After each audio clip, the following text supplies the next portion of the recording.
আবু সুফিয়ান আরবের নেতৃত্ব দিয়ে বিরাট এক বণিক দল নিয়ে সিরিয়াতে গেলেন ব্যবসা করার জন্য।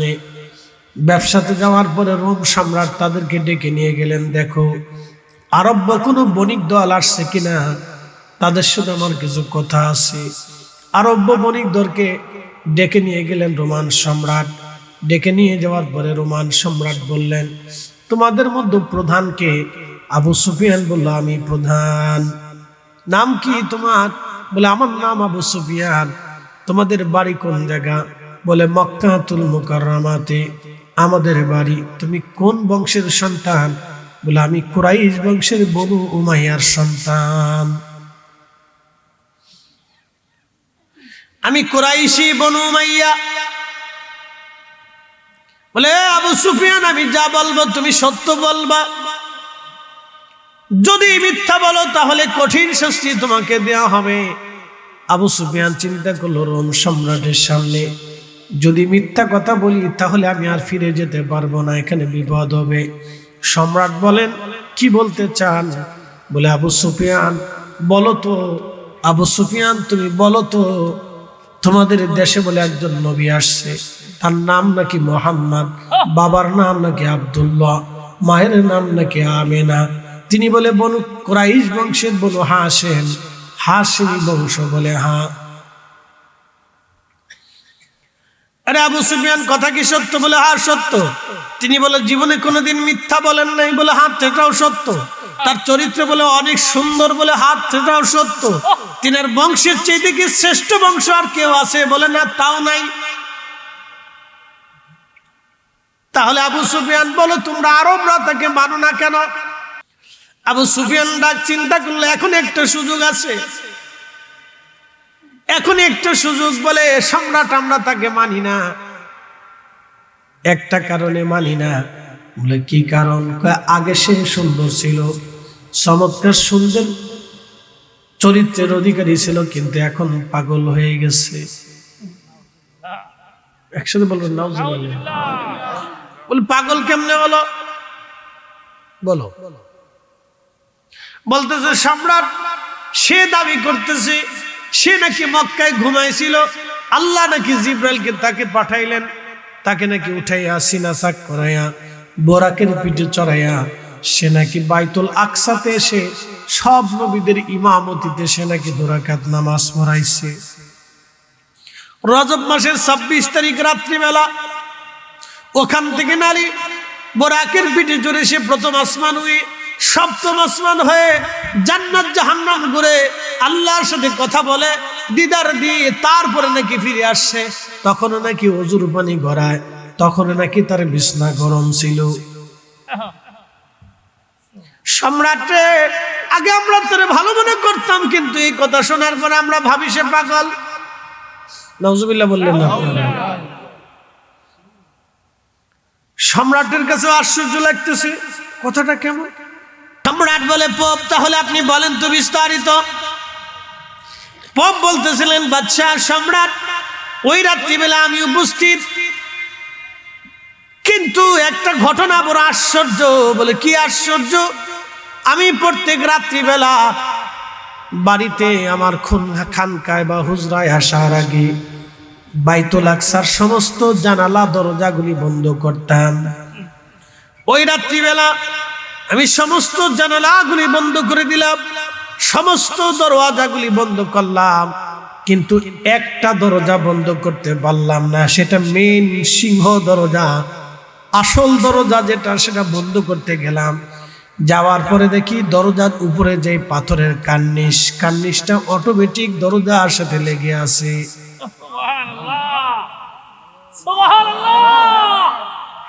আমি আশ্চর্য হয়ে গেলাম। সম্রাট আশ্চর্য হয়ে আমি মিস্ত্রি আনলাম, জীবনে কখনো বাইতুল আকসার পাথর এইভাবে দরজার সাথে লেগে থাকতে পারে না। কারণ এই মসজিদ যিনি নির্মাণ করেছিলেন তিনি নবী সুলাইমান, যেটা নির্মাণ করেছিলেন দামি দামি পাথর দিয়ে। এই পাথরগুলি হলো জিন দিয়ে রানা পাথর।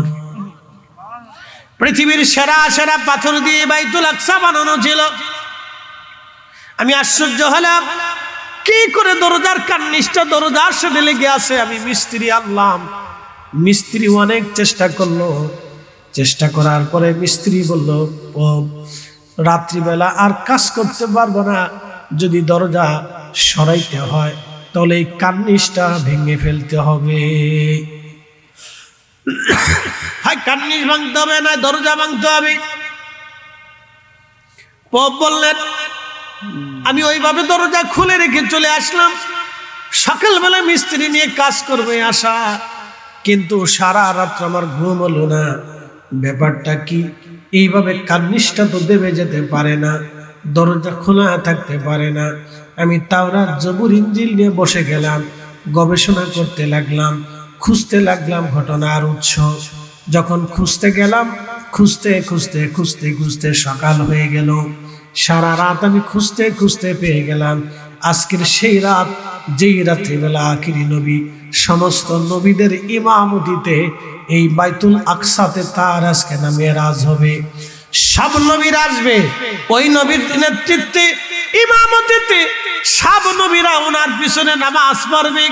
আহা, সেই রজনীটা হবে, এই নিদর্শন বলি হবে। বাইতুল আকসার দরজা সেই দিন কার্নিশে লেগে থাকবে। এই তথ্য যখন আমি পেলাম, আমি দৌড়াইয়া বাইতুল আকসায় চলে গেলাম। যাওয়ার পরে দেখি কার্নিশের জায়গায় আগের জায়গায় আছে, দরজা আগের জায়গায় আছে। মনে হচ্ছে কখনো কার্নিশ দরজার সাথে লাগে না। চিৎকার মেরে জোরে বলেন আল্লাহু আকবার, আরো জোরে বলেন আল্লাহু আকবার। আমরা সেই নবীর উম্মত, শ্রেষ্ঠ নবীর উম্মত, শ্রেষ্ঠ নবীর উম্মত। কাজী নজরুল কত চমৎকার লিখেছিলেন, শায়েস্তাগঞ্জবাসী আবু সুফিয়ান চুপ হয়ে গেল, প্রিয় নবীর সম্মান মর্যাদা বেড়ে গেল। ইমাম সুয়ুতী লিখতেছেন দরজা খোলা আল্লাহ রাখলেন, এর অর্থ থেকে বোঝা যায় নবীজির মেরাজ স্বপ্ন হয় নাই, এটা বাস্তবেই হয়েছিল, বাস্তবেই হয়েছিল, বাস্তবে হয়েছিল। শুধু একলাবাসী, হাবিগঞ্জবাসী, আল্লাহ রাব্বুল আলামিন তার রাসূল মেরাজের রাত্রি বেলা নামাজ পড়লেন। নামাজ পড়া শেষ, নবীজি উরুজ করবেন। পাথরে সব নবীদের সাথে মুআনাকা হলো, মুসাবা হলো, কুশল বিনিময় করলেন তিনি। এখন আপনাদেরকে প্রশ্ন করে বলেন তো, 1,02,24,000 নবীদের সাথে কুশল বিনিময় করতে যদি 30 সেকেন্ড করে সময় যায়, তাহলে মিনিমাম 1,10,000 মিনিট সময় পার হয়েছে। তাহলে বাইতুল আকসাতে মিনিমাম সময় গেলে 1,10,000 মিনিট। একসাথে বলবেন আল্লাহু আকবার।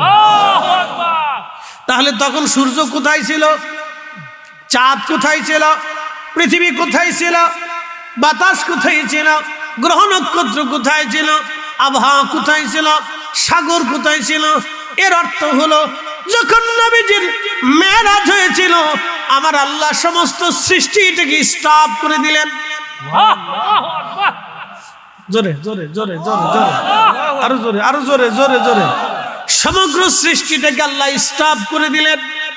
রাহমাতের নবীজি সেই কদম মুবারকের সাব এখনো আছে, সেখান থেকে 1450 বছর পরে এখনো ঘিরান আসে। আরো জোরে জোরে জোরে।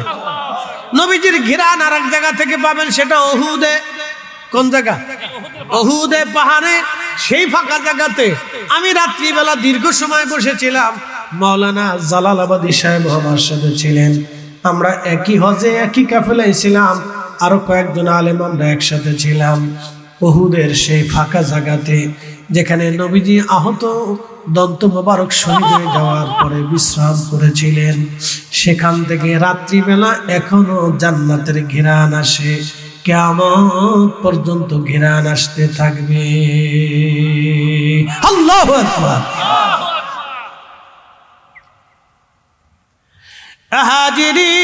হাজিরিন, এখান থেকে নবী রওনা আসমানের দিকে। উরুজ শুরু হলো, উরুজ। প্রথম আসমানে গেলেন, প্রথম আসমানে টুকা দিলেন কে? আমি জিব্রাইল। আপনার সাথে উনি কে?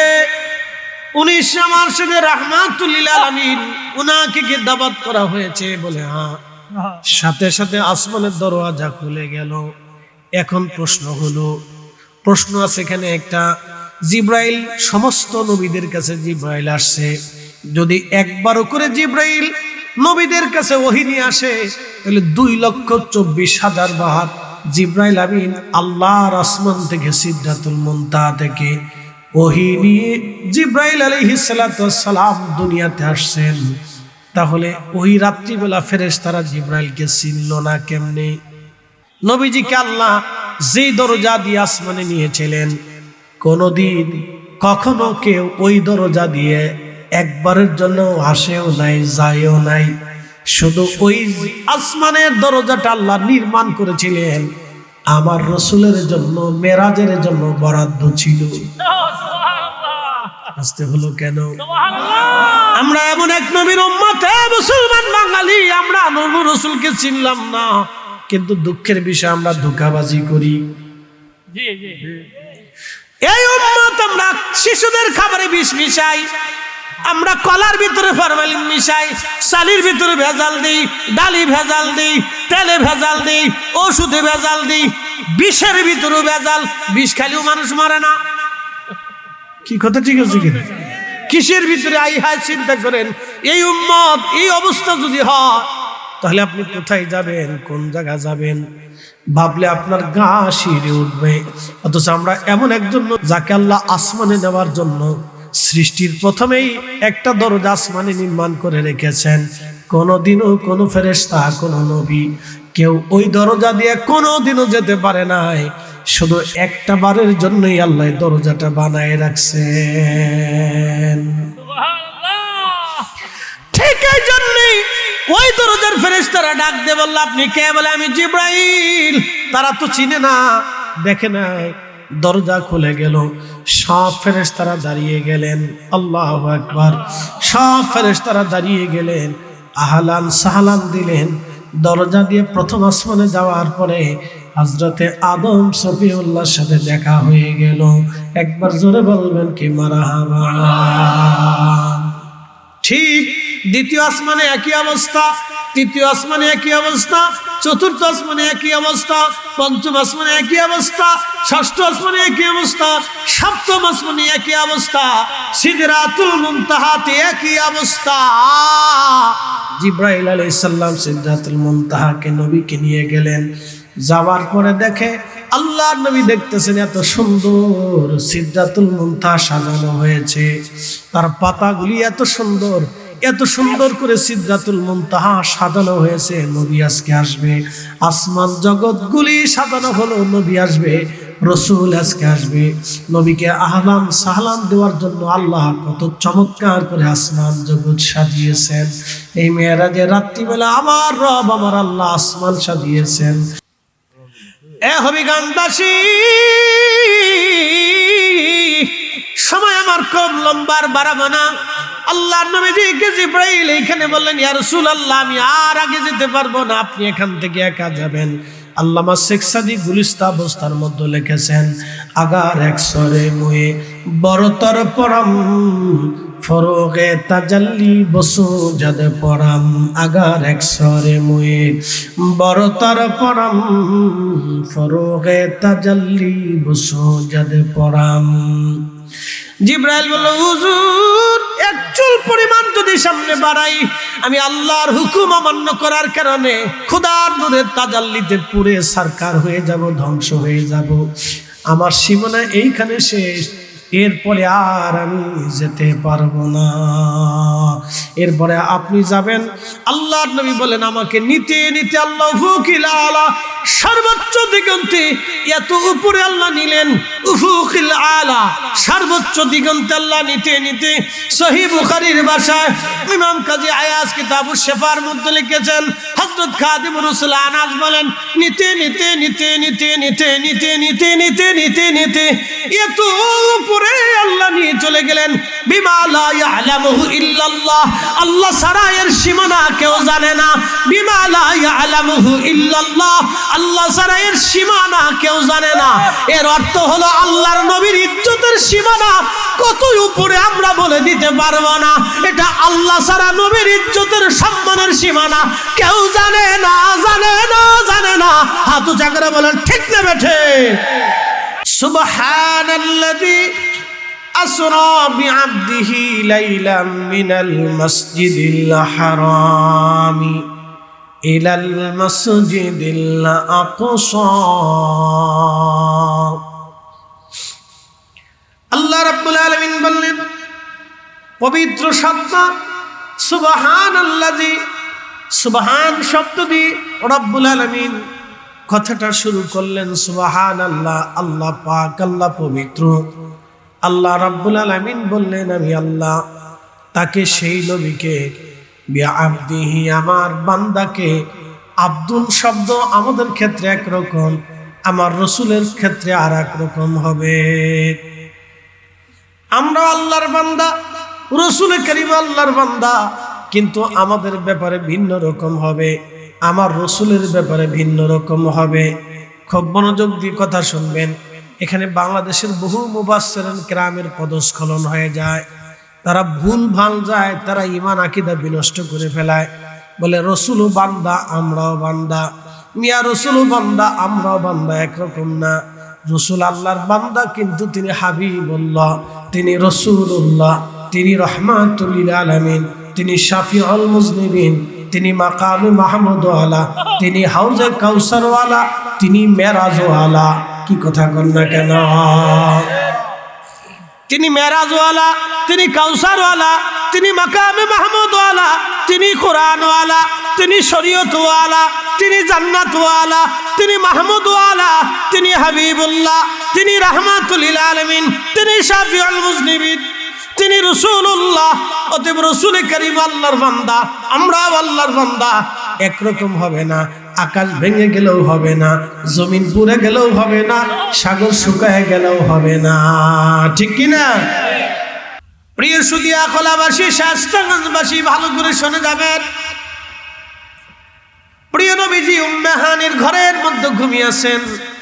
ইমাম আল্লামা আব্দুর রহমান জালালউদ্দিন সুয়ুতী রাহিমাহুল্লাহ আল কিসাতুল বিসরা এই কিতাবের মধ্যে তিনি লেখেন, হযরত আল্লামা ইমাম কাজী আয়াজ কিতাবুশ শাফার মধ্যে তিনি লেখেন, ভাই আমার নবীজি ঘুমিয়েছেন উম্মে হানির ঘরের মধ্যে। 26 তারিখ দিন যায় রাত। অনেকে বলবে 26 তারিখ দিন যায় রাত্রে নবীর মেরাজ হয়েছে, কোনো প্রমাণ নাই। বুঝবেন ওর জন্ম সঠিক হয়েছে, ও ওর বাবার গর্ভে জন্ম, মায়ের গর্ভে জন্ম নিয়েছে, এবং সে তার বাবার মাধ্যমে জন্ম নিয়েছে, তারও কোনো প্রমাণ নাই।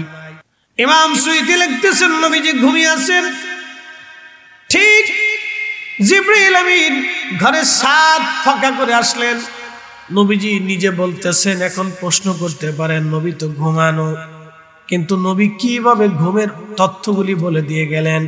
একটা কথা মনে রাখবেন, আম্মা জানা আয়েশা, সহিহ বুখারী শরীফের কিতাবুস সাওমের ভিতরে এসেছে, আম্মা জানা আয়েশা নবীকে বলেন, ইয়া রাসূলুল্লাহ আপনি কি বেতরে নামাজ না পড়ে ঘুমান? নবীজি বলেন, হ্যাঁ আয়েশা। আম্মা জানের চিন্তা ছিল যদি বেতের না ঘুমানোর কারণে কাজা হয়ে যায়, কারণ নবীজি বেতের এবং তাহাজ্জুদ নামাজ একসাথে পড়তেন। আল্লাহর নবী কখনো তাহাজ্জুদ ছেড়ে দিতেন না। আমিনাল লাইলি ফাতাহাজ্জাদ বিহি নাফিলাতাল লাক। হুজুর আপনাকে একটা নামাজ আমি দিয়ে দিলাম, সে নামাজের নাম তাহাজ্জুদ, আপনি নামাজটা পড়েন, আসা অবশ্যই আমি আপনাকে দিয়ে দিব। আইয়াবা আসাকা রাব্বুকা মাকামাম মাহমুদা।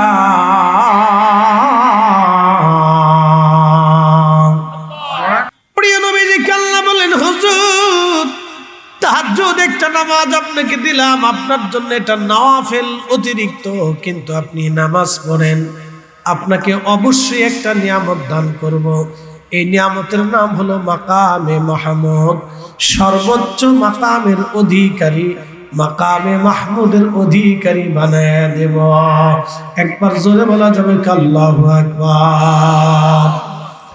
ইমাম সুয়ুতি বলেন নবী ঘুমানো, নবী বলেন আয়েশা রে আমি ঘুমাইলা ইয়ানামু কলবি, আমার কালব ঘুমায় না, আমার চোখ ঘুমায় কিন্তু আমার কালব ঘুমায় না। শায়েস্তাগঞ্জবাসী ভালো করে শুনে যাবেন, প্রিয় নবীজি বললেন আয়েশা আমি ঘুমাই কিন্তু লা ইয়ানামু কলবি, আমার কালব ঘুমায় না। নবীজি কালব দিয়ে দেখতেছেন, জিবরাইল আসলেন। জিবরাইল এসে নবীকে ঘুম থেকে উঠাইলেন, উম্মে হানির ঘর থেকে বের করে নিয়ে পাশেই নবীজিকে সিনা সাক করানো হলো। ইমাম হাজার আসকালানি রাহমাতুল্লাহ বলেন নবীজির 3 বার সিনা সাক করানো হয়েছিল। সিনা সাক করানো হলো, গলার এখানে দেখবেন নরম জায়গা, এখান থেকে ফেরে একবারে নাভি পর্যন্ত ওপেন হার্ট সার্জারি যাকে বলা হয়, এই পবিত্র সিনা সাকে নবীজির কাল বের করা হলো। জমজমের পানি এনে কাল ধৌত করা হলো। ইমাম সুয়ুতি বলতেছিলেন ঠিক আল্লাহর বেহেশত থেকে খাজিনা ভরে আমার নবীজির জন্য হযরতে জিবরাইল আমিন নিয়ামত এলেম এবং হিকমত নিয়ে আসলেন। সমস্ত এলেম এবং হিকমত গুলি নবীজির কালব মুবারকের মধ্যে ভরে দিয়ে জিবরাইল আলাইহিস সালাতু ওয়াস সালাম কালব জাগাস মতো বসিয়ে দিয়ে আবার বক্ষ মুবারক সেলাই করে দিলেন। একবার জোরে বলা যাবে কি মারহাবা। এই জন্য আল্লাহ বললেন আলাম নাশরাহ লাকা সাদরাক, নবীজি আমি আপনার সদরটাকে কে উন্মুক্ত করে দেই নাই, আপনার কালবের দরজাকে আমি খুলে দেই নাই। এই জন্য নবীজি মদিনার থেকে আজকের মাহফিল দেখেন, এটা নবীজির কালবের দরওয়াজা খুলে রাখা আছে। একবার আওয়াজ তুলে বলা যাবে কি মারহাবা। প্রিয় নবীজি রাহমতের নবীজি তিনি বললেন আমার সিনা সাক করানোর পরে আল্লাহ পাকের জিবরাইল একটা বাহন নিয়ে আসলেন। বাহনটার নাম হচ্ছে বোরাক। এই বোরাকটা আনার পরে বোরাক আল্লাহু আকবার, নবীজি বললেন এই বোরাকটা গাধার চাইতে বড়, খচ্চরের চাইতে ছোট একটা প্রাণী। বোরাক আসলো, প্রিয় নবীজিকে জিবরাইল বলেন হুজুর বোরাকে আরোহণ করেন, আপনাকে আজকে আল্লাহ দাওয়াত করেছেন, আল্লাহ আপনাকে মেরাজ করাবেন, উরুস করাবেন, দিদারে রব দিয়ে আল্লাহ আপনার মর্যাদাকে বাড়াবেন। সুদিয়া খোলাবাসী ভালো করে শুনে যাবেন। জিবরিল আমিন বলার পরে নবীজি বোরাকের দিকে যাচ্ছিলেন। বোরাক ওই সময় লাফালাফি ছোটাছুটি করতেছিল, লাফালাফি ছোটাছুটি করে ঠিক ওই সময় জিবরাইল বোরাকটাকে ধমক দিল, এ বোরাক থামো, তুমি কি জানো তোমার পিঠে আজকে কে চড়বে? আল্লাহ যাকে দাওয়াত দিয়েছেন তার মেরাজের জন্য, দিদারের জন্য আল্লাহ তাকে দাওয়াত দিয়েছেন এবং মেহমানকে নেওয়ার জন্য আমাকে পাঠিয়েছেন। আপনি বুঝেন তো, আমিও আপনারা আমাকেও দাওয়াত দিয়েছেন। আজকে মুফতি সাহেব হুজুর আমাকে দাওয়াত দিয়েছেন, কিন্তু আমাকে আনার জন্য তিনি কোনো বাহন পাঠান নাই, বরং আমি আমার নিজের বাহনে চড়ে দাওয়াতের স্থানে এসে গেছি। যদি আমাকে আনার জন্য তিনি বাহন পাঠাইতেন এবং লোক পাঠিয়ে দিতেন, তাহলে উনি আমাকে বেশি গুরুত্ব দিতেন যে তিনি আমার মেহমান, তাকে নিয়ে আসো। একবার আমাকে নিয়ে আসলেন, এটা হলো ভিন্ন গুরুত্ব। আর দাওয়াত দিয়েছেন ভাই আইসেন, আমি দাওয়াতে চলে আসলাম, এটা ভিন্ন গুরুত্ব। আল্লাহ নিজে দাওয়াত দিয়েছেন এবং নেওয়ার জন্য আল্লাহ লোক পাঠিয়ে দিয়েছেন, বাহনও পাঠিয়ে দিয়েছেন। একবার জোরে বলা যাবে কি মারহাবা। এটার নাম মেরাজ। মেরাজ যদি বুঝেন তাহলে রসুল বুঝে যাবেন, আর মেরাজ যদি না বুঝেন তাহলে নবী বুঝবেন না। আমাদের দেশে হাজার হাজার তাফসীরুল কোরআন মাহফিল হয়, কিন্তু কোন তাফসীরুল কোরআন মাহফিলে দেখবেন না মেরাজের আলোচনা হয়। প্রিয় নবীজি কি বাহনে চড়বে, বাহন লাফালাফি করে। জিবরিল ধমক দিলেন, নবীজি বললেন ধমকে বোরাক কেমন ভাবে শান্ত হয়ে গেল, আর বোরাকের শরীর থেকে ভয়ে ঘাম এসে গেল। আমি বোরাকের পিঠের উপরে চললাম, বোরাক আমাকে নিয়ে যাচ্ছে। এমন গতি তার, এমন গতি, তার এক এক কদম ছিল এত দূরত্ব, চোখের দূরত্ব যত দূরে যায় তার কদমের দূরত্ব ছিল এরকম। আমি যাচ্ছিলাম, যাওয়ার সময় দেখি মুসা কালিমুল্লাহ, লাল মাটি, মারারতু বি মুসা ওয়া হুয়া ইউসাল্লি ফি কবরিহি। আমি দেখি মুসা কালিমুল্লাহ নিজ রওজা শরীফের ভিতরে দাঁড়ায়া দাঁড়ায়া নামাজ পড়ে। একসাথে জোরে বলবেন আল্লাহু আকবার। প্রিয় হাজিরিন, ভালো করে শুনে যাবেন ভাই আমার। সহিহ মুসলিমে নবী বলেন, আমি দেখলাম মুসা কালিমুল্লাহ নিনার কবরের ভিতরে তিনি দাঁড়ায়া দাঁড়ায়া দাঁড়ায়া দাঁড়ায়া নামাজ পড়ে। আমি রওনা দিয়ে চলে গেলাম বাইতুল আকসায়। বাইতুল আকসায় যাওয়ার পরে যেখানে নবীরা যেই পাথরের সাথে তাদের গোড়া গাদা বাঁধতেন, ওই পাথরের সাথে জিব্রাইল আলাইহিস সালাম বোরাকে রশি বাঁধলেন। সেই পাথর বাইতুল আকসাতে এখনো আছে। বোরাকের রশি বাঁধার পরে আমি ভিতরে ঢুকলাম। ভিতরে ঢুকে দেখি মসজিদের এক কোণাতে তোমাদের মিল্লাতের বাবা ইব্রাহিম আলাইহিস সালাতু ওয়াস সালাম দাঁড়ায় দাঁড়ায় নামাজ পড়ে। তোমাদের ইব্রাহিমকে দেখতে তোমাদের নবীর মতো দেখা যায়। বলে কারণ কি? ইব্রাহিম আলাইহিস সালাম কাবা ঘর গাঁথলেন, আল্লাহকে বললেন আল্লাহ আমারে আখিরি নবীর উম্মত বানায় দেন। আল্লাহ বলেন তা হবে না। তখন ইব্রাহিম খলিলুল্লাহ বলেন আল্লাহ তাহলে আপনার কাছে দরখাস্ত, আমি তো আপনার কাবা বানাইছি আল্লাহ, আমি তো আপনার খলিল, তাহলে আমার একটা দরখাস্ত কবুল করে নেন। আপনি আমার নসলে, আমার বংশে আপনি দয়া করে আখিরি নবী পাঠাবেন। ওয়াদা ইব্রাহিম খলিলুল্লাহ, ওয়াদা ইব্রাহিম খলিলুল্লাহ। আমি নবী ইব্রাহিমের দোয়া, আমি নবী ইব্রাহিমের দোয়া। এই জন্য আল্লাহর নবী বললেন উম্মতরে দুরুদের ভিতরে আমার নামের পরে আমার মিল্লাতের বাবা ইব্রাহিমের নাম লাগাও, আলা আলে ইব্রাহিম। যদি নবীজি দুরুদের ভিতরে ইব্রাহিমের নাম লিখে না যেতেন, পৃথিবীর কোন আলেমের কলিজার সাহস ছিল না ইব্রাহিম আলাইহিস সালামের নাম দুরুদের মধ্যে লিখে দেবে। কারণ নবীজির জন্য দোয়া করতেন ইব্রাহিম, আল্লাহ আমার নসলে আখিরি নবী পাঠাবেন। এই জন্য দেখেন মিল্লাতের বাবা ইব্রাহিম। নবী বললেন উম্মত রে আমি ইব্রাহিমকে দেখলাম, দেখি তোমাদের নবীর মতোই দেখা যায়। আমি ইব্রাহিমের সুরত পেয়েছি, ইব্রাহিম আমার সুরত পেয়েছে। আল্লাহু আকবার। হযরতে ঈসা রূহুল্লাহ আলাইহিস সালামকে দেখলেন মসজিদের এক কোণায় নামাজ পড়ে। প্রিয় নবী বললেন ঈসা, চুলগুলি ছিল ঘাড় বাবরি বড় বড়, ঘাড় বাবরি চুল ছিল ঈসা রূহুল্লাহর। চুলগুলি এত সুন্দর, মনে হচ্ছে চুল বেয়ে বেয়ে মুক্তার দানার মতো পানি আসতেছে, এত সুন্দর চুল ঈসা রূহুল্লাহর। রহমতের নবীজি বাইতুল আকসাতে প্রবেশ করলেন।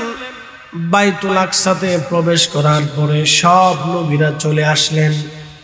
প্রিয় নবী বললেন সব নবীরা চলে আসলেন, কোন নবী আর বাদ নাই। 1,24,000 মতান্তরে 2,24,000।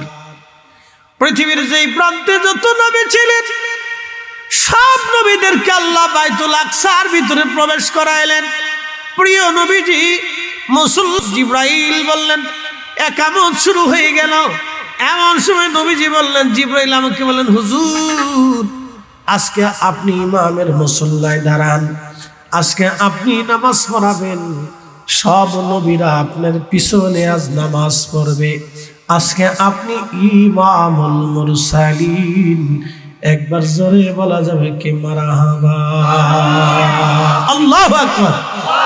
জোরে বলেন, আরো জোরে বলেন আল্লাহু আকবার। শায়েস্তাগঞ্জবাসী খুবই মনোযোগের সাথে শুনবেন। আমরা শ্রেষ্ঠ নবীর উম্মত, এত বড় দামি নবীর উম্মত, কল্পনা করলে আপনার রক্ত হিম হয়ে আসবে। এত বড় দামি সব নবীদেরকে আল্লাহ দাঁড়া করাইলেন, আমার নবীকে জায়নামাজের মুসল্লাতে আল্লাহ দাঁড়া করাইলেন। আল্লাহ আমার নবীজি 2 রাকাত নামাজ পড়াইলেন। একসাথে ধরে বলবেন মারহাবা। তার মানে শরীয়তের দৃষ্টিকোণ থেকে 5 ওয়াক্ত নামাজ মেরাজ থেকে ফিরে আসার সময় আল্লাহ দিলেন। কি কথা ঠিক আছে না? কিন্তু তার আগে নবী নামাজ পড়ে গেলেন। এর অর্থ হলো নবী আগেই নামাজ সম্পর্কে জানতেন। এই আস্তে কোন জোরে বলেন। তার আগে নবী নামাজ সম্পর্কে জানতেন। তার আগে নবীকে আল্লাহ ইমাম বানাইয়া আল্লাহ তার আসমানে নিয়ে গেলেন। এই মেরাজের রাত্রিবেলা আল্লাহ তার রাসূলকে এত সম্মান দিলেন, কোন নবী কোন রাসূলের ভাগ্যে কোনদিন যাহা হয় নাই। আমাদের নবীর সম্মানে আল্লাহ তাই দিলেন। কিন্তু আমরা উম্মত, আমরা নবীর সম্মান বুঝলাম না, আমরা উম্মত হয়ে নবী চিনলাম না। সহিহ বুখারীতে একটা ঘটনা আসছে, ইমাম সুয়ুতী আল কিসাতুল বিসরার ভিতরে ঘটনাখানা লিখেছেন। প্রিয় নবীর মেরাজ যে বাস্তব হয়েছে, এই বাস্তবতা নিয়ে লিখেছেন। আমাদের দেশে একদল আছে বুকে হাত বেঁধে নামাজ পড়ে, ওদের ভিতরে একটা গ্রুপ আছে, তারা বলে নবীজির মেরাজ স্বপ্নে হয়েছিল। কি ভাবতেছে? হ্যাঁ, নবীজির মেরাজ স্বপ্নে হয়েছিল তাদের দাবি। ও মুসলমান, ভালো করে শুনবেন। ইমাম বুখারীর বরাত দিয়ে ইমাম সুয়ুতী লিখতেছেন, আবু সুফিয়ান তিনি তখন আরবের বণিক সর্দার ছিলেন, বণিকদের লিডার ছিলেন। তিনি ব্যবসা করার জন্য রোম দেশে গেছেন। রোম তখন সিরিয়া রোমদের অন্তর্ভুক্ত ছিল। রোমান সম্রাট তাদেরকে ডেকে নিয়ে গেলেন। সিরিয়া, তুরস্ক, এরপরে ইউরোপ থেকে শুরু করে বিরাট একটা অংশ ছিল রোমান অধিভুক্ত। রোমান অধিভুক্ত। প্রিয় ভাইরা আমার, আল্লাহর নবীজিকে পাথর বললেন, পাথর নরম হ, আমার রাসূল তোমার কদমে পা রাখতেছে। সাথে সাথে পাথর নরম হয়ে গেল। নবীজির পবিত্র কদম মোবারকের ছাপ পাথরের ভিতরে বসে গেল। পাথরের ভিতরে নবীজির কদম মোবারকের ছাপ পাথরের ভিতরে বসে গেল। একবার জোরে বলবেন আল্লাহু আকবার। সেই পাথর এখনো বাইতুল আকসাতে আছে। এখনো জোরে কর, এখনো জোরে বলেন, এখনো। তাহলে মেরাজ কি স্বপ্নে না বাস্তব? স্বপ্নে না বাস্তব? যারা স্বপ্নে বলবে ওরা দাবড়াইয়া দেশ থেকে তাড়ানোর দরকার। ও ফিতনা সৃষ্টি করার জন্য আসছে। কথা কর না কেন? ঠিক আছে কিনা? ও কিসের জন্য আসছে?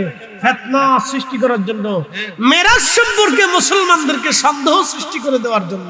যেমন মিলাদুন নবীর মাহফিলকে সন্দেহ সৃষ্টি করার জন্য। অনেকে বলবে এই 12 তারিখে হয়েছে, কোনো প্রমাণ নাই, ডকুমেন্টস নাই।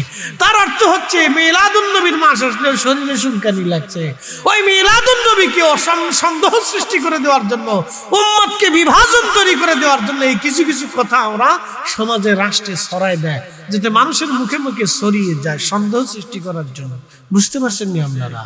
এই জন্য কোনো কিছু জানার বোঝার আগে বাস্তবতার নিরিখে আগে বুঝতে হবে আপনাকে।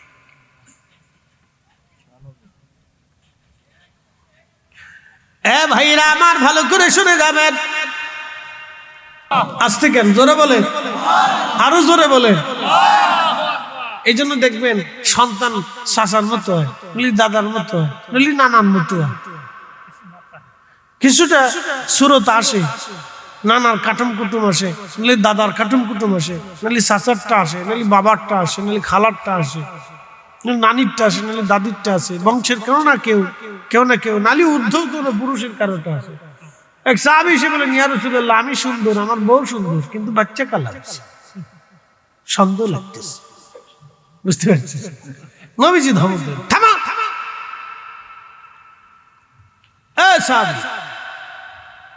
লাল ঘোড়া, সাদা ঘোড়ার বাচ্চা কি লাল সাদা হয়? বলে না ইয়া রাসূলুল্লাহ। ভিন্ন কি হয়? কালো হয়? বলে হ্যাঁ হয়। তো কালো কেন? বলে হুজুর বংশের ওই ঘোড়ার ঊর্ধ্বতন নসলের ভিতরে কোনো কেউ কালো ছিল কোনো ঘোড়া। তো বলে চলি বুঝে থাকো, তোমার বংশের ঊর্ধ্বতনের ভিতরে কেউ কালো ছিল, তার রক্তের তাসির তোমার সন্তানের শরীরে লাগছে। আসতে হয়ে গেল না? এই জন্য বংশের ভিতরে যদি আশিকে রসুল থাকে তাহলে আপনাদের সন্তানরাও 100 বছর পরে হলো আশিকে রসুল থাকবে। আর কেউ যদি দুশ্মনের রসুল থাকে তাহলে 100 বছর পরে হলো এখানে দুশ্মনের রসুলের তৈরি হবে। মনে রেখে হিসাব সহজ, একবারে হিসাব একবারে সহজ। এ ভাইরা আমার ভালো করে শুনে যাবেন হাজিরিন, সাইয়েদুনা ইব্রাহিম আলাইহিস সালাতু ওয়াস সালামকে দেখলেন নবীজি নামাজ পড়ে, এরপরে দেখলেন মুসা কালিমুল্লাহ দাঁড়ায় দাঁড়ায় নামাজ পড়ে। নবী বললেন মুসাকে দেখতে বেশি লম্বাও না খাটো না, কিন্তু তিনি গোধূম বর্ণে ছিলেন, চুল ছিল কুকরানো কুকরানো কুকরানো। কিছু আরবদের চুল দেখবেন কুকরানো কুকরানো ঘন, বেশি দেখবেন আফ্রিকানদের চুল দেখবেন কুকরানো কুকরানো কালো কুকরানো, বুঝছেন? সিস্টেম ওইটি, তো ওদের চুলের সিস্টেম ওইটি। বাঙালিদের চুল ভালো, কিন্তু ফুলাবনে যে কাটিং দিছে, বাপরে বাপ, পুরে কাটিং। কোথার থেকে কাটিং আমদানি করছে, নাম দিছে, আমি নাম দিছি চিঙ্কু পাঙ্কু কাটিং। আবার কত কাটিং আছে, মুরগা কাটিং, মোরগের উপরে যেরকম থাকে এরকম মুরগা কাটিং দিয়ে রেখেছে, বাপরে বাপ। আবার আরেকটা নাম দিয়েছে বাটি কাটিং, বাটি কাটিং, কত নামের কাটিং কুটিং আছে ওরা দেয়। খুব শাটিং শুটিং কাটিং কুটিং দিয়ে চুল রাখে আর কি। এটা ওই যারা চুল কাটে সেলুন আলাদের ভালো একটা ব্যবসা চলে, খারাপ না।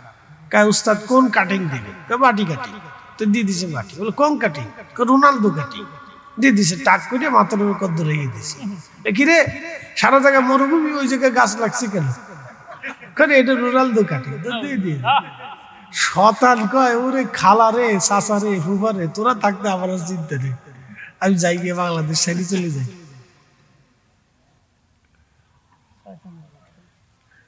প্রিয় উপস্থিতি হাজিরিন, আমি নবী না চিনিলাম কি যে ভুল করিলাম, নবী না মানিলাম কি যে ভুল করিলাম, ভস্মে ঢালিলাম ঘি, মানস হইয়া ভবেতে আসিয়া, মানুষের করিলাম কি, মানুষ হইয়া ভবেতে আসিয়া, মানুষের করিলাম কি। আমরা যে তার আদরের উম্মত, কয়দিন কেন্দেছি, রসুল আমার আল্লাহর হাবিব, আখেরি নবী, আমরা যে তার আদরের উম্মত, কয়দিন কেন্দেছি, আমরা যে তার আদরের উম্মত, উম্মতের করলাম কি। আল্লাহুম্মা সাল্লি আলা সাইয়্যিদিনা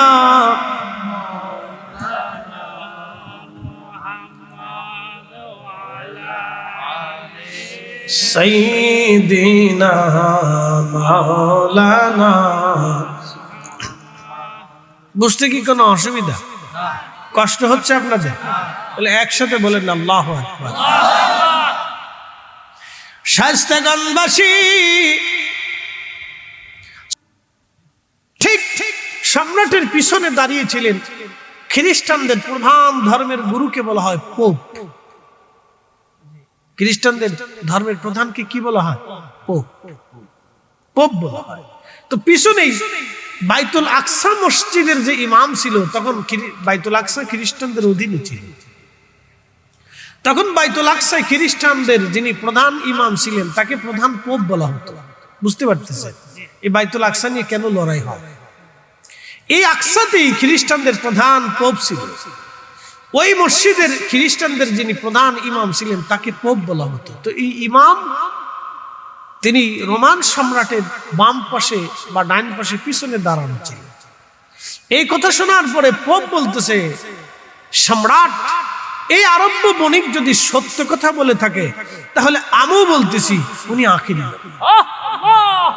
জোরে জোরে জোরে জোরে, না হয় না, হয় না, আরো জোরে, আরো জোরে, একসাথে বলেন আল্লাহু আকবার।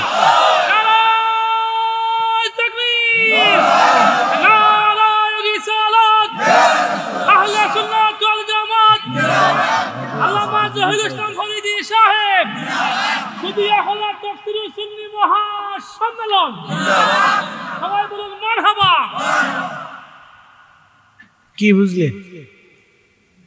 আবু সুফিয়ান আসছিল নবীর সম্মানকে নষ্ট করার জন্য, কিন্তু আল্লাহ সম্মান বাঁচানোর জন্য এখানে পোপরে দাঁড়া করে রেখেছে। খ্রিস্টান পোপ বলতেছে, বাদশা সম্রাট যদি আরব্য বণিক সত্য বলে থাকে তাহলে আমি বলতেছি উনি আখিরি নবী। বলে কেমনে বলতেছেন? বলে ওই রাত্রে আমি বাইতুল আকসাতে উপস্থিত ছিলাম।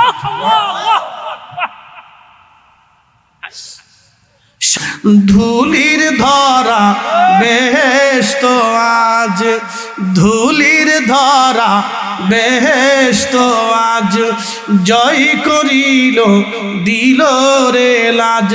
আজকে খুশির ঢল নেমেছে ধূসর সাহারায়, সাগর আকাশ বাতাস দেখবি যদি আয়। ত্রিভুবনের প্রিয় মুহাম্মদ, ত্রিভুবনের প্রিয় মুহাম্মদ এলো রে দুনিয়ায়, রে সাগর আকাশ বাতাস দেখবি যদি। কি বুঝতেছেন আপনি? পপ ডাক দে বলে, সম্রাট ঠিকই আরব্য বণিক যদি সত্য বলে থাকে তাহলে আমার আর বোঝার বাকি নেই উনি আখিরি নবী। উনি সেই নবী যার মেরাজ ওই রজনীতে হয়েছে, উনি মিথ্যা বলে নাই। সুবহানাল্লাহ। বুঝেছেন? তিনি আমাদের দিয়েছে, আমরা বিনিময়ে কি দিছি? মসজিদে হনুজুত আছে, মানুষের মসজিদ কলা ধরছে, কলা চুরি করে নিয়েছে। সারা বাংলাদেশে এই 5ই আগস্টের পর থেকে যে কি আগে পরে, এখন স্বাধীনতার পরে আগে পরে, এখন আগেও গরু চুরি ছিল, এখন গরু চুরি আছে, গরু চুরি করে ধরে নিয়ে যায়। আমার বড় ভাইকে ফোন দিচ্ছে, সারা গ্রামে বিভিন্ন জায়গায় চুরি হওয়া ধরছে, গরুর ঘরটা খুব মজবুত করে বাঁধার দরকার, বাঁশ কেটে সুন্দর করে এটা লাগাই দেয় প্যারেক ট্যারেক দিয়ে। কয় সোরে কেমনে কেমনে খুলে নিয়ে, ভাবলাম যে সোরে টাকা চুরি করে, তো গরু কেমনে চুরি করি? এত বড় একটা জন্তু মাথায় কেমনে ধরিলে, মাথায় করে নিয়ে যায়। কয় না, গরু সিস্টেম হলো বলে এই গরু রাত্রিবেলা ছেড়ে দিলে সোরে বলে আগে আগে হাঁটে, গরু বলে পিছ পিছ হাঁটে। কি সিস্টেম? এ কোন গরুর চোর রে? ওরা মানে জাদুটা তো জানে যে গরু বলে এদের পিছ পিছ পিছ পিছ বলে আইটে চলে। হ্যাঁ, মলম পাটির মতো, হ্যাঁ মলম ফাটির মতো। গরুরে বলে কি করে না করে, ওরা গরু বলে আস্তে আস্তে 5 মাস আগে গরু পিস পিস সাইডে চলে যায়। চিন্তা করেন কি চোরের চোর, উনি আন্তর্জাতিক চোর।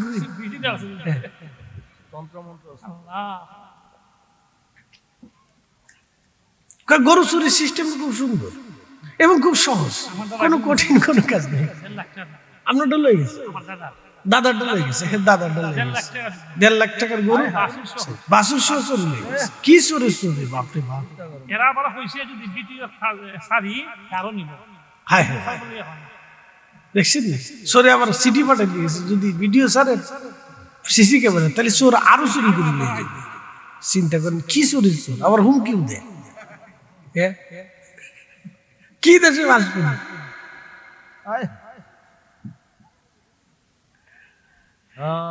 ভাইরা আমার, কি কথা ঠিক আছে না?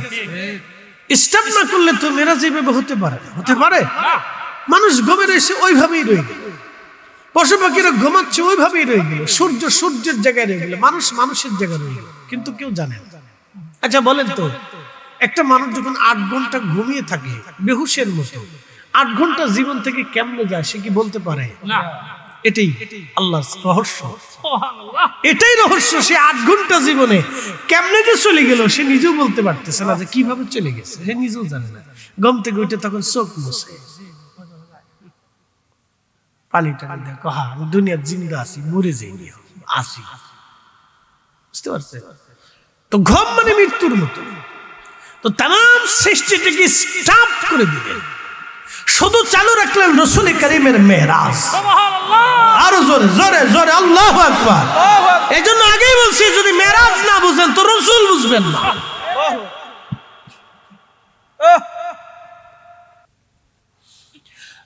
হবিগঞ্জবাসী মনোযোগের সাথে শুনে যাবেন। আজ প্রিয় নবীজি উরুস করবেন, রওনা দিবেন। একটা পাথর নবীজিকে সালাম দিল, আসসালাতু ওয়াসসালামু আলাইকা ইয়া রাসূলুল্লাহ। পাথর নবীজিকে সালাম দিল, নবীজি পাথরের জবাব দিলেন, পাথরে কি চাওয়াস?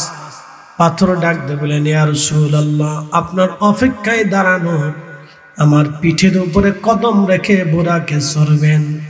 আমি তাওরাতে জবুরে ইনজিলে শুনছি আপনি এখানে আসবেন, আপনার দিদারের আশায় আমি পাথর দাঁড়িয়ে আছি।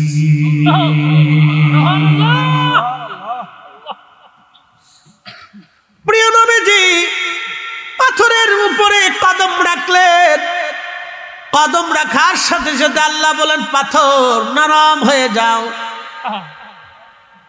নরম হয়ে যাও। তুমি নরম কাদার ভিতরে পা রাখলে যেমন পা দেবে যায়, ঠিক আছে কিনা?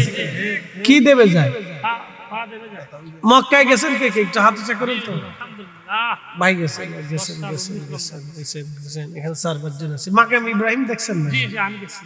তো মাকাম ইব্রাহিমে পার সাপ, ইব্রাহিম আলাইহিস সালামের কদম মোবারকের সাপ আছে না? নেই? আছে। ভাই চুমা দিয়েছেন, আমরাও চুমা দিয়েছি। তো কদম মোবারকের সাপ এখনো আছে। পাথরের ভিতরে সাইয়েদনা ইব্রাহিম আলাইহিস সালামের সাপ এখনো আছে। হাজার হাজার বছর আগে ওই পাথরের উপরে চড়ে ইব্রাহিম আলাইহিস সালাম কাবা নির্মাণ করছিলেন। আল্লাহ স্মৃতি রেখে দেওয়ার জন্য পাথরকে বলে নরম হয়ে যাও। পাথরে ইব্রাহিমের কদম লেগে গেলে এখনো আছে মাকামে ইব্রাহিম। একসাথে বলবেন আল্লাহু আকবার। মাকামে ইব্রাহিম আল্লাহ করে সামনেই। জি কথাটা ভাঙা লাগে। বুঝতে পারছেন নি? জিব্রাইল তো 1,24,000 বার দুনিয়াতে আসছে। মতান্তরে মোল্লা আলী কারি মাক্কি রাহিমাহুল্লাহর কিতাব, দুঃখিত, শারহে ফিকুল আকবরের ভাষায় 2,24,000 নবী রাসূলের কাছে যদি একবার করেও আসে তাহলে অন্তত মিনিমাম হলো 2,24,000 বার জিব্রাইল দুনিয়া থেকে, আসমান থেকে, সিদরাতুল মুনতাহা থেকে দুনিয়াতে আসা যাওয়া করলেন। তাহলে এতবার গেলেন আসলেন, তো জান্নাত আসমানের দরজার ফেরেশতারা জিব্রাইলকে চিনে না, কারণটা কি? জিজ্ঞেস করা লাগে আপনি কে? বলে আমি জিব্রাইল। আপনার সাথে উনি কে? বলে রাহমাতুল্লিল আলাইহি। কারণটা কি? শুনে যান। এর উত্তর দিয়েছেন আল্লামা ইমাম কাসতালানি আল মাওয়াহিবুল লাদুনিয়াতে, আল্লামা ইমাম জুরকানি শারহে জুরকানির ভিতরে। এ মুসলমানেরা ভালো করে শুনবেন, ইমাম আহমদ কাসতালানি রাহিমাহুল্লাহ লেখেন, তাকবীর, নারায়ে রিসালাত, আহলে সুন্নাত ওয়াল জামাত, মাওলানা ফরিদি হুজুর কিবলা, শোক লাইলাতুল মেরাজ। এই বোঝা গেল আমার রাসূলের ইজ্জতের সীমানা আমরা বলতে পারবো না। আল্লাহ সেই নবীর উম্মত হয়ে রাসূলের মর্যাদা আমরা যেন আমাদের কাজে কর্মে রাসূলের শানকে যেন আমাদের কাজে যেন নবীজির সম্মান হানি না হয়।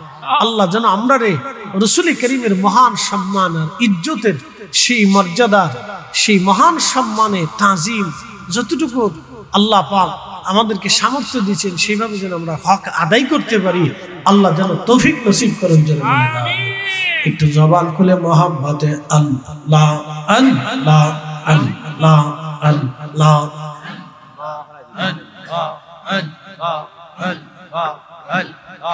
আল্লাহ তোমার লীলা খেলা কেউ বোঝে কেউ বোঝে না আল্লাহ তোমার লীলা খেলা কেউ বোঝে কেউ বোঝে না কাউকে রাখো গাছ দহলা কাউকে রাখো বালখানায় আল্লাহ কাউকে রাখো গাছ দহলাতে কাউকে রাখো বালখানায়।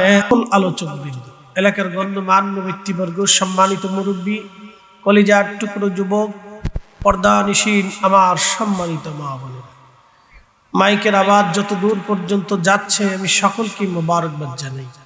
শুকরিয়া করি সে রবের আসমানে যিনি বহু মানুষের ভিড়ে ঘর থেকে বাড়ি থেকে আজকের এই মাহফিলে প্রচণ্ড শীতকে উপেক্ষা করে বেহেশতের বাগানের মেহমান হিসেবে আল্লাহ আসার তৌফিক দিয়েছেন। সেই জন্য মনিবের আসমানে বুলন্দ আওয়াজে আমরা একসাথে শুকরিয়া আদায় করে বলি আলহামদুলিল্লাহ।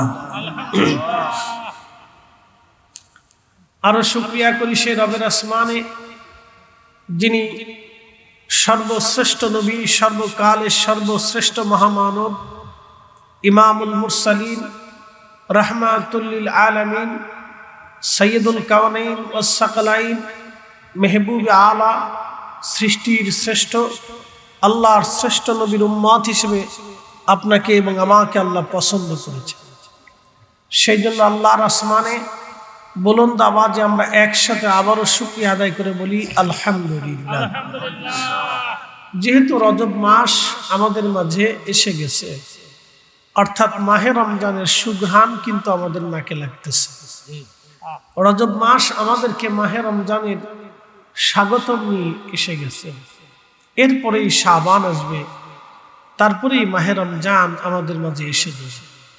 একটা বছর পরে আল্লাহ রমজান আমাদেরকে দিবে, একটা বছর পরে আল্লাহ আমাদেরকে রজব দিয়েছেন। কত বড় সৌভাগ্য আমাদের যে এই বছরের ভিতরে কত মানুষ কবরে চলে গেছে। আল্লাহ আমাদেরকে অন্তত পক্ষে হায়াতের জীবনে বাঁচিয়ে রেখে এই সময়টুকুন পর্যন্ত আল্লাহ আমাদেরকে সুযোগ দিয়েছেন এবং আল্লাহ যেন দয়া করেন আমরা যেন মাহে রমজানের হক আদায় করার তৌফিক দেন। দোয়া করে বলেন আমিন। প্রিয় উপস্থিতি, আমরা তো চলেই যাব, এখানে তো আর থাকার কোনো সুযোগ নাই। আছে কি? কোনো সুযোগ নেই। পৃথিবীর যত বড় ডাক্তার বলেন, চিকিৎসা বিজ্ঞানীরা মৃত্যুর কাছে হেরে গেছে। অনেকে বলে থাকে এই লোকটা মানুষের মৃত্যুর সাথে পাঞ্জা লড়তে লড়তে আজকে হেরে গেছে। অর্থাৎ মৃত্যুর সাথে আসলে পাঞ্জা লড়া যায় না, মৃত্যুর সাথে যুদ্ধ করা যায় না, মৃত্যুর সাথে এই লড়া যায় না। মৃত্যুটা আসবেই, এটা চিরসত্য। তো যাই হোক, আল্লাহ আমাদেরকে পবিত্র রজব মাসের চমৎকার একটা মাস আমাদেরকে আল্লাহ উপহার দিয়েছেন। আপনি শুনলে খুশি হবেন এবং বেশি আনন্দিত হবেন। এই মাসে আল্লাহ তার রসুলকে মহা সম্মানের এক সফর করিয়েছিলেন, আসরা করিয়েছিলেন। সেই আসরার নাম হচ্ছে লাইলাতুল মেরাজ। আল্লাহ তার দর্শন দিয়ে সৃষ্টিতে যাকে কাউকে কোনোদিন আল্লাহ দেন আর কেউ কোনোদিন পাবেও না। কারো নসিবে কখনো হয় নাই, কারো নসিবে হবে না। সৃষ্টিতে, তাম সৃষ্টিতে শুধু ওয়ান একজন ব্যক্তিকে আল্লাহ এই সুমহান মর্যাদার অধিকারী করেছিলেন, সুমহান মর্যাদার। সেই মর্যাদার নাম হচ্ছে লাইলাতুল মেরাজ। তো তারই আলোকে সূরা ইসরা থেকে আমি আপনাদের সামনে প্রথম আয়াতে কারিমা উপস্থাপন করেছি। আমার বিষয়ের উপরেই আলোচনার উপস্থাপনের দিকেই চলে যাব। যদি কখন আপনি হারামে যান, তো বাইতুল্লাহ শরীফের, কাবা শরীফের চারপাশে যে সাদা অংশগুলি দেখেন, এটাকে মুতাওয়াফ বলা হয়। এখানে সম্মানিত হাজী সাহেবগণ এখানে তাওয়াফ করে থাকে। এই জায়গাটা এমন একটা পবিত্র এবং বরকতময় জায়গা যে সমস্ত নবীরা এই জায়গা তাওয়াফ করেছেন। ফেরেশতারা তাওয়াফ করে, জিনেরা তাওয়াফ করে, পাখিরা তাওয়াফ করে, আল্লাহর রহমতের ফেরেশতারা তাওয়াফ করতে থাকে। এবং আল্লাহ যাকে মঞ্জুর করেন তিনি জায়গাটা তাওয়াফ করতে থাকেন। এই মুতাওয়াফের পাশেই তখন উম্মে হানির ঘর ছিল। এই মুতাওয়াফের শেষ সীমানাতেই উম্মে হানির ঘর ছিল। এই ঘরের মধ্যেই প্রিয় নবীজি বিশ্রাম করতেছিলেন। তো ঠিক বিশ্রামরত অবস্থায় আল্লাহ জিবরিলকে পাঠাইলেন, তুমি যাও আমার সেই মেহবুব যাকে আমি সব থেকে বেশি ভালোবাসি এবং হাবিবুল্লাহ করেছি। হাবিবুল্লাহর একটা অর্থ না বললে আপনি বুঝবেন না। খলিলুল্লাহ আল্লাহর বন্ধু, হাবিবুল্লাহ আল্লাহর বন্ধু। আহাদু এক, ওয়াহেদু এক। আহাদ এবং ওয়াহেদের ভিতরে একটু তফাৎ আছে। এই জন্য আল্লাহ কোরআনে বলছেন কুল হুয়াল্লাহু আহাদ। আল্লাহ কুল হুয়াল্লাহু ওয়াহেদ বলেন, আহাদ বলছেন। তো আহাদ ও ওয়াহেদের ভিতরে শাব্দিক শব্দমালার ভিতরে কিছু ডিফারেন্স আছে। তো আল্লাহ খলিলুল্লাহ আল্লাহর বন্ধু, হাবিবুল্লাহ আল্লাহর বন্ধু। তো দুই বন্ধুর ভিতরে শব্দগতভাবে মর্যাদার ভিন্নতা আছে। এই রহস্যটা লিখেছেন আল্লামা ইমাম কাজী আয়াস আল মালিকি কিতাবুশ শেফার ভিতরে। আমি মেরাজের আলোচনা পড়তে পড়তে পড়তে পড়তে হাবিব এবং খিল্লতের তফাৎ পার্থক্য লিখতে যেয়ে ইমাম কাজী আয়াস কত চমৎকার করে যে তিনি উপস্থাপন করছেন। ইমাম কাজী আয়াস রাহিমাহুল্লাহ ওরা আশিক রাসূল ছিলেন এবং বিশ্ববিখ্যাত একজন ইমামের ভিতরে একজন ইমাম, যিনি সহিহ মুসলিমের প্রথম সরা করেছিলেন। অনেক বড় বিজ্ঞ মুহাদ্দিস ছিলেন এবং হাদিস বিশারদ ছিলেন। তো উনি হাবিব এবং খলিলের ভিতরে তফাৎ লিখতে লিখতে লিখলেন। শেষ সময় তিনি সমাধান দিলেন এইভাবে যে খলিলুল্লাহ তাকে বলা হয় যিনি আল্লাহকে খুশি করছেন, আর হাবিবুল্লাহ তাকে বলা হয় যে আল্লাহ যাকে খুশি করছেন। একসাথে জোরে বলেন, জোরে বলেন আল্লাহু আকবার। না হয় না, আরো জোরে, আরো জোরে হয় না, আরো জোরে বলেন, জোরে জোরে। আল্লাহ যাকে খুশি করতেন তিনি হাবিবুল্লাহ, আল্লাহ যাকে খুশি করতেছেন তিনি হাবিবুল্লাহ, আল্লাহ যাকে খুশি করবেন তিনি হাবিবুল্লাহ, আল্লাহ যাকে খুশি করেছেন তিনি হাবিবুল্লাহ, যাকে খুশি করতেছেন তিনি হাবিবুল্লাহ, যাকে ভবিষ্যতেও খুশি করবেন তিনি হাবিবুল্লাহ। আর আমরা তার নবী, আমাদের কাজও ওই নবীকেই খুশি করা। কথা ঠিক আছে কিনা? এই জন্য কিছু কিছু মানুষের কাছে আমরা সুন্নিরা হয়েছি বেদাতি। সুন্নিরা কি হয়েছি? বেদাতি। কারণ এরা এই সূত্রটা বুঝে না। আমরা এই জন্য সুন্নিরা নবী নবী করি এবং রসুলের শান ইজ্জত আজমতকে এই স্থানে এসে আমরা জীবন টলারেন্স, আমরা এখানে কাউকেই ছেড়ে দিতে চাই না। নিজের বাপ কেউ না, পীর কেউ না, উস্তাদ, নিজের আত্মীয় স্বজন কেউ না। কথা ঠিক আছে কিনা? প্রিয় উপস্থিতি হাজিরিন,